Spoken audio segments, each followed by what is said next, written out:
سلامونه او نیکې هیلې احترامات مې منئ ګرانو قدرمنو اورېدونکو ښه راغلاست افغان میډیا ته دا وخت تازه او مهم خبر امرالله صالح اندراب کې طالبانو ته د نامک ژوبله اوښتې او سالنګ لاره مو تړلې ده.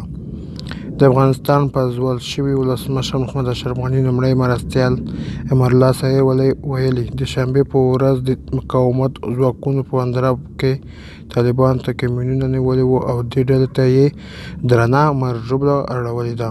ښاغلي امرالله صالح ناوخته پر خپل ټویټر پاڼه لیکلي دا مهال پنجشیر په دروازه کې راټول شوي خو ادعا کوي چې مقاومت ځواکونو سالنګ لاره تړلې ده. امرالله صالح د پنجشیر ستراتیژیک موقعیت ته په اشاره لیکلي داسې سیمه هم شته چې باید له ورتلو ډډه وشي.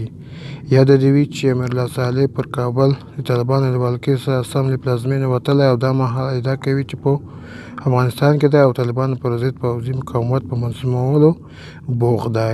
نوموړي بیا ټینګار کړی چې په هیڅ صورت به طالبانو ته تسلیم نشي او نه به هم دې ډلې سره پر یوه میز کیني.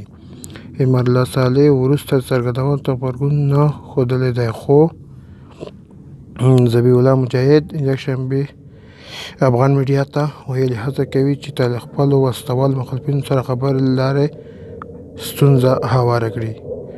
ګرانو قدرمنو اورېدونکو ښه راغلاست افغان میډیا ته دا وخت تازه خبر